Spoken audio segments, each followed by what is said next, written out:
Hey, what's going on, guys? If you're coming here from Instagram or Facebook, welcome. And if you're here from YouTube, welcome as well. In this video, I'm going to show you how to use Figma to design some awesome looking emails. And we're going to go step by step to show you how I created my version of this really cool email over here on the left. Without further ado, let's get into it. So the design platform that I'm using is called Figma. And Figma is used for web, it's used for email, social. People use it for everything nowadays. And the reason is because it is super powerful and it's really fast. They did such a great job with this platform. And I'm going to show you how to use it today. So all of these different blocks, we're going to chunk it up by sections here. And these little sections are called frames. If you click the F button, you'll be able to create your own frame. And for these frames, I always like to label them when I can, just to stay organized. So the first thing we're going to create together is this header section. So this is normally where you add your logo or whatever you want. For these header sections, for all these sections, the width is going to be 1200 pixels. And the reason we do that is to keep things high res. When you upload it into your email platform, it'll probably compress it. If you're using something like Klaviyo, it'll probably compress it. But I always like keeping it here just to keep everything in high resolution. And then you could always compress it and do things after that.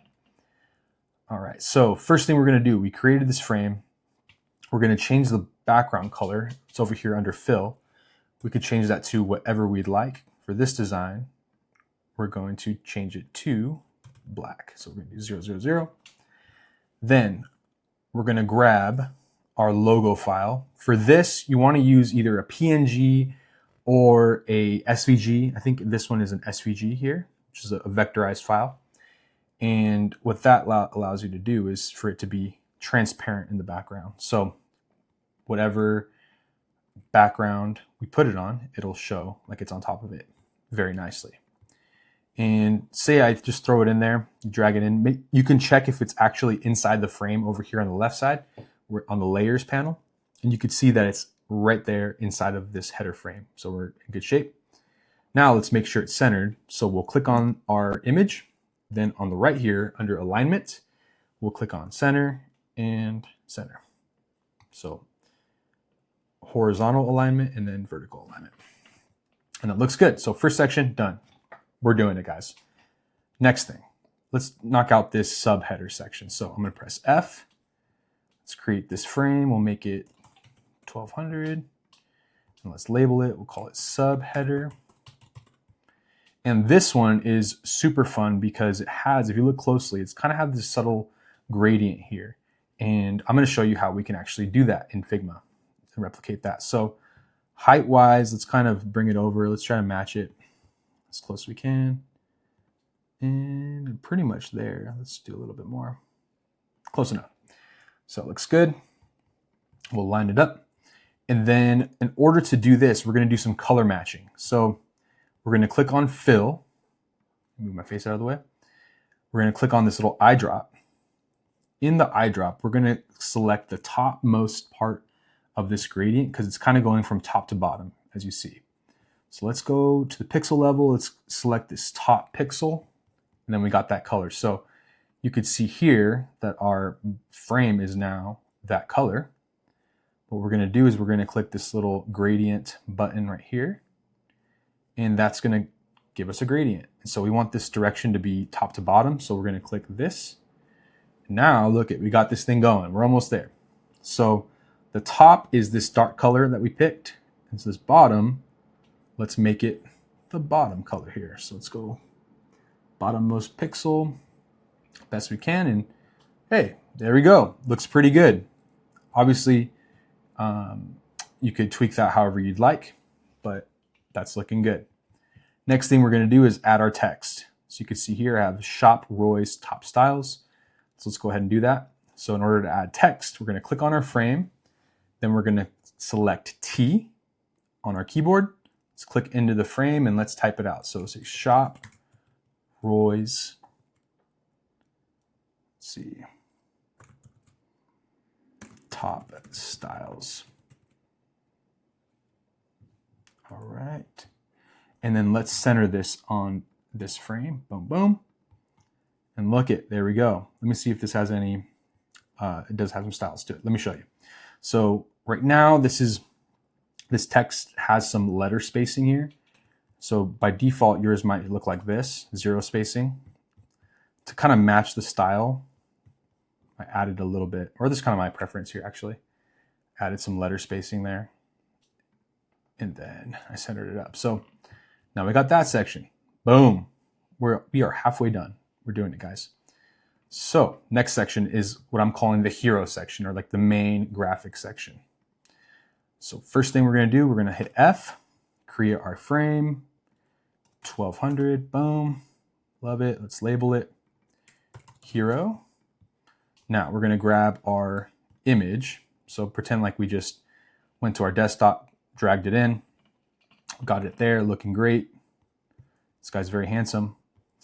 And so let's add it into our frame. So boom, very nice. And then we're going to position it to the bottom here. Boop. All right, that looks good. So got it there. Now what we're going to do is we're going to add our text over. So let's hit T. Let's do always reppin' sauce. All right, so we got that written. Let's center it, looking good. So we got the styles, how we like it. It's awesome. You could change the boldness, size, all that good stuff, but that looks good to me. And we're gonna put it above my head. So let's bring this down a little bit. Let's give it some space here. Boom, looks good. All right, as you can see here, there's some little white space up top, and I don't want that. I want it to be kind of blended. I want to kind of extend this background that I have on my image. And the way that we're gonna do that is we're gonna create our own gradient colored rectangle. So if I pull this off here, you could see that this is really just a gradient. And I'm going to show you how to make that. We really kind of went over it on this subheader section, but let's do it again. So for a rectangle, we're going to hit the R button. So we'll click R and let's stretch it to the distance of this. All right. And in order to put it down, like lower, we can grab the position it's at on the layers over here. Let's put it below our text. Looking good. All right. And so now in order to get that, match that color exactly, let's use the eye tool. We'll select that and boom, looking pretty good. Pretty good, but it's kind of a little bit different there, or it's a little bit, there's some gradient on the background. So we're going to need to do some work here to make it flow really nicely. So we're going to click that gradient button again. Top color we can keep like that. The bottom color, let's go ahead and color match it just like that. And we're getting better. All right. So for this top color, let's make it a little bit darker up top. So it's looking like that. And then for this bottom color, let's add some opacity. So, or let's reduce the opacity. So what that means is basically the transparency of the color. So right now it's at 100%. Let's reduce it to, oh yeah, like 80. And you can see this is the point right here where the colors kind of overlap. So in order to make it blend nicer, let's go ahead and do this. So let's move the point where this color is. Let's move that directly over that kind of blending point. And then let's make this bottom color, let's make this 100 or 0 opacity. So there we go.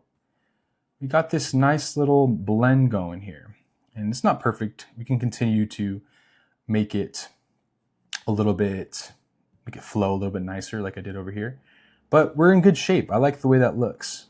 And so let's continue. Let's add my name up there. So let's add, we're going to hit T again. Let's go Roy Salcedo. Boom. And let's change the styles so it will match. I think it's probably like a semi-bold. Let's make it that big. There we go. Looking good. Oh, yeah. Now that looks pretty nice. Look at that. Blended. Looking good. Awesome. So we have this top part all blended together. Did it very nicely. Now let's add this little learn more text. So we're going to duplicate this. So if you're on a Mac, you can just click Option, hold Option, and drag it down. And you can duplicate that text. So let's change that to learn more. All right. And to give it some contrast away from my neck, because my neck's kind of white here. So let's duplicate this little gradient that we created. Let's duplicate it. So I hit Option there. And I'm going to flip it. So let's right click, flip vertically. Let's put it to the bottom. Now let's adjust the gradient here. So I just want this to be a nice dark color, or darker. Very good. And then I want that to be darker too. Nice. So let's move it down a little bit lower. Make it a little bit darker. And make this a little bit darker. Looking good. Look at that. So we can continue to mess with that if we'd like, but you get the idea here. So we're adding some contrast so that this text is legible on our design. Very cool. And let's see. Last part with this is adding the little arrow there. So the way that we're going to do that is we're going to hop over here. We're going to go to Phosphor Icons. It's a free library of icons. Let's click arrow. And let's grab this down arrow. So we're going to copy this SVG here. We're going to click on our frame, paste it. Very nice. And then let's make it a little bit bigger. So let's click this right little, it's going to lock the dimensions here. Let's click that button. Let's make it that big. That seems good. Boom. And since it's black, let's change it to white, which would be FFF. There we go. Looking good. Probably make it a little bit smaller. Maybe like 50. Looks good. Let's make sure it's centered. Let's click alignment. There we go. So that looks pretty dang close. There's a little bit more spacing on these guys, but you know, we could edit that however we'd like. But that looks great. Last section. We made it here, guys. Good job. Last section is basically just going to be adding this text with a button. Very easy. So with all the skills that we've learned so far, we'll be able to knock this out. Very nice. So let's delete all this stuff that we don't need. Let's change the color of this text to black. And then, boom, let's add that there. Let's remove this gradient. Let's put it back. There we go. We're just moving things around here. Now let's add this text, which is UFC star Roy Salcedo. Looks good. Looks like it has some spacing here. Let's remove that on the right side. Text size looks good. Let's make it a little bit bigger. Nice. Added that there. Now let's make this body copy. So this is like the heading. Let's make this body copy. We'll go semi-bold. Let's just copy this text. Looks good. If we want to make it smaller, like decrease the width, just grab that, the little box here. Figma makes it super easy. And I want my name to be in one line, so let's make it a little bit bigger. Let's see, made that 41, so yeah, it looks about right. Centered it up, give it some space. Let's label this body. All right, we're almost there. Last step is just adding the button. So I'm going to decrease the size of this body image. And then we're going to create this button here. So I did some fun stuff with the button with auto layout. So let's create it together. This is our last step. We're going to hit F. So we're going to be inside of this body frame. Let's hit F. Boom. We're going to make this frame. We're going to call it button over here on the right side. Let's add a fill. Let's make it black. We're going to make it rounded corners. So the corner radius here all the way. And then while we're selecting this button, let's hit T to add some text. We're going to add shop now. Looks good. Let's center it there. And the fun thing that I did with this one is I added the auto layout. Let's go on the right, auto layout. This allows us to control the padding of this button here. So let me see what I had over here. 6110. So let's do 60. Let's make it 10.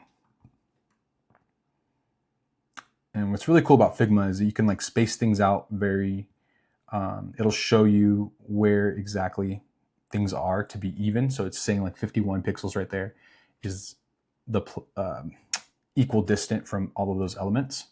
That looks good. And now the last thing I want to do is add this little icon here. So let's go back to Phosphor. We're going to copy this guy right here. Inside, make sure we're inside of our button. Let's paste it in. See the arrows right there, but we can't see it. So let's change the color. And then let's increase the size, which I think this one I had it to, let's see, 50. And this one is 52. Let's decrease. There we go. Let's make sure everything's centered in. Perfect. And that's it, guys. It wasn't too bad. So that was a little bit of messing around with Figma. So next steps for you would be make an account on Figma.com and start messing around with your own design. So check out, you can go onto this website right here, mild.com, right here, and you can type in any brand that you want pretty much. So let's do like Harley Davidson. You can check out all these different emails that these different brands send out. So like, for example, Harley Davidson, you could see, boom, all the different emails that they've sent over the past however long they've been tracking. So it's really cool, really awesome tool to get some inspo for designs and just to get better as a marketer, designer, all that good stuff. So that's pretty much it. Your last step for this to actually use these images would just be to export. So what I like to do a lot of times is just select it all. Remove that. Select all these guys. Then in the bottom right, you're going to click the plus button. And this allows you to select your export settings. So what you can do is for these, since we don't need anything to be transparent, let's make it a JPEG so the file size will be smaller. And we could export it at like 3x size, 2x size, half size. But I like the size, it's going to be 1200 width. So let's keep it. And then just click export. And then what it'll do is it'll just put it in a zip file where you can open up and get all of your images. So that's pretty much it, guys. If you have any questions, please comment on this video and I'd be happy to answer. And that's pretty much it. So have a great rest of your day and can't wait to see what you guys all make with Figma. Peace.